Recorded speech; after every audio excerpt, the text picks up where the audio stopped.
Selamünaleyküm arkadaşlar. Tuğba ile Butik Tatlar kanalıma hoş geldiniz. Bugün sizlere kahvaltı sofralarınızı şenlendirecek, iç dolgusuyla damaklarda enfes bir lezzet bırakacak gözleme tarifi vermek istiyorum ve hemen yapım aşamasına geçiyorum. Uygun bir kabın içerisine bir su bardağı unumu aldım. İçerisine şöyle bir çimdik tuz atıyorum ve bir yemek kaşığı oda sıcaklığında olan tereyağımı içerisine ilave ediyorum.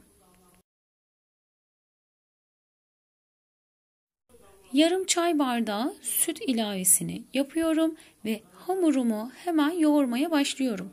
Hamurumun bütün malzemeleri sadece bu kadar arkadaşlar.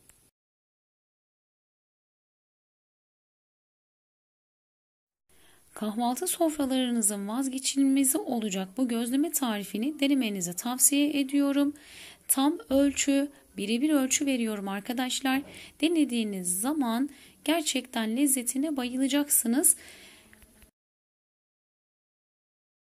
Hamurum yavaş yavaş toparlanmaya başladı. Gördüğünüz gibi güzelce hamurumu yoğuruyorum. Bir 5 dakika kadar yoğurmamız yeterlidir. Bu hamuru akşamdan yoğurup dolaba kaldırabilirsiniz. Sabah çayınız demlenene kadar gözlemenizi hazırlayabilirsiniz. Dilerseniz 5 çaylarını da yapabileceğiniz bu gözleme hamurunu yoğurup dolapta sadece 1 saat dinlendirmeniz yeterli olacaktır. Gördüğünüz gibi arkadaşlar benim hamurum hazır. Ele yapışmayan yumuşacık çok güzel bir hamur elde ettim. Şimdi bunu bir dolap poşetinin içerisine koyacağım ve dolapta 1 saat dinlendireceğim.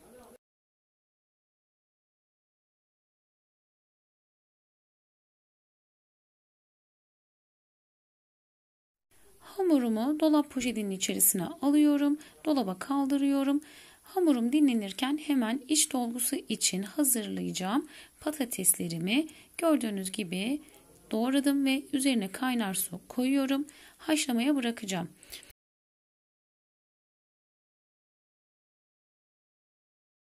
Haşlanan patateslerimi uygun bir kabın içerisine aldım arkadaşlar ve kabuklarını soyuyorum. Neden kabuklu yaptım? Çok su çekmemesi için bu şekilde kabuklu haşladım. Sizler de kabuklu bir şekilde haşlayın. Kesinlikle kabuğunu soyarak patateslerinizi haşlamayın. O şekilde haşlarsanız daha sulu olacaktır ve gözlemenizde yırtılmalar yaşayabilirsiniz. Bu püf noktayı atlamayalım.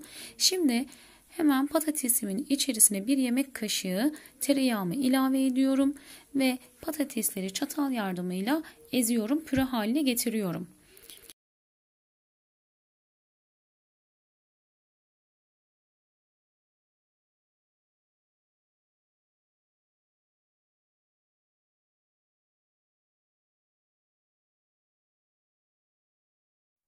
Püre haline gelen patateslerimin içerisine bir tutam tuz ilavesi yapıyorum ve tekrar karıştırıp bir top haline getireceğim ve kenara alacağım arkadaşlar. Tezgahımın üzerine biraz un serptim. Dinlenmiş olan hamurumu alıyorum ve açmaya başlıyorum.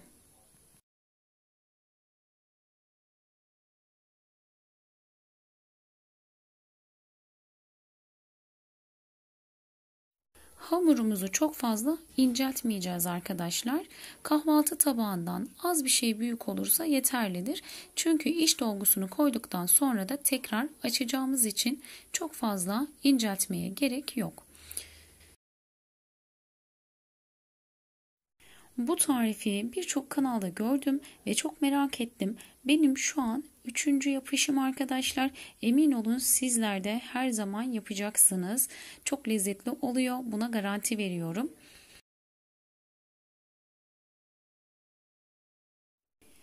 Bu ve buna benzer birçok börek tarifi, kahvaltılık tarifler, kurabiye ve pasta tarifleri, yöresel yemekler tarifleri için kanalımı ziyaret edebilir. Abone olup beğeni ve yorum yapabilirsiniz arkadaşlar.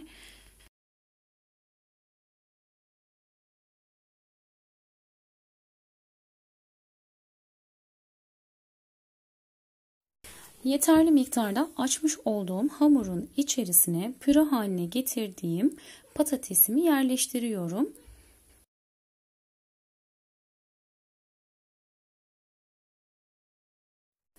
Şimdi üzerine telli peynir yani mıhlamalık peynirimi yerleştiriyorum.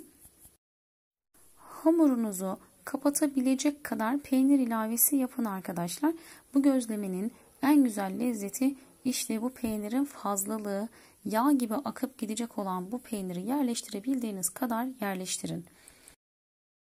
Sizler de arkadaşlar ister çiçil peyniri, ister telli peynir veyahut mozzarella peyniri kullanabilirsiniz. Ama kaşar peyniri bu gözlemede güzel olmuyor. Bunu da belirtmek istiyorum.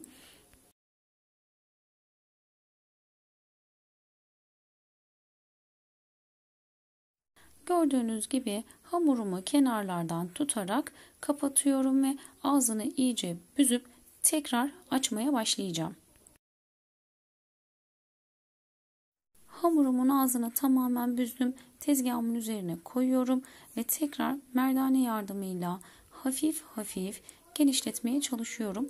Bu aşamada hamurunuza çok fazla bastırmayın arkadaşlar. Hamurunuzda yırtılma olmasın.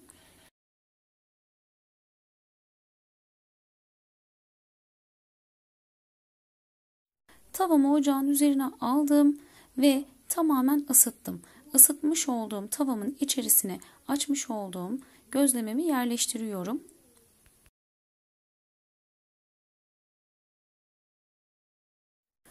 Gözlemi biraz yüz aldıktan sonra hemen diğer tarafını çeviriyorum.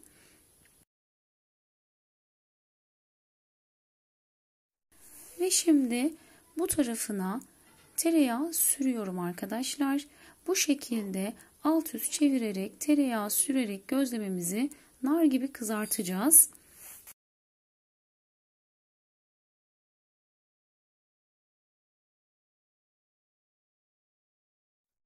Bu şekilde tereyağı sürerek çok daha lezzetli bir gözleme elde ediyoruz. Sizlerin de bu şekilde denemesini tavsiye ediyorum.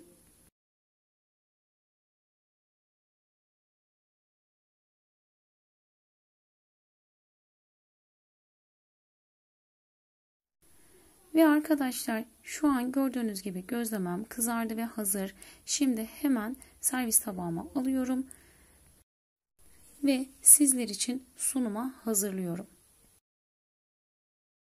Bir bıçak yardımıyla gözlemeyi dilimliyorum arkadaşlar.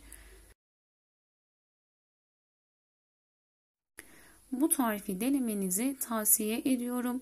Deneyecek olan arkadaşlara şimdiden kolay gelsin, afiyet olsun diyorum.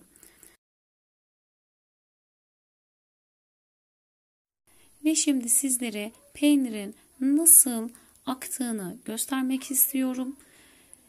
Diğer tariflerde, diğer videolarda görüşmek üzere. Allah'a emanet olun. Sağlıkla kalın. Hoşça kalın.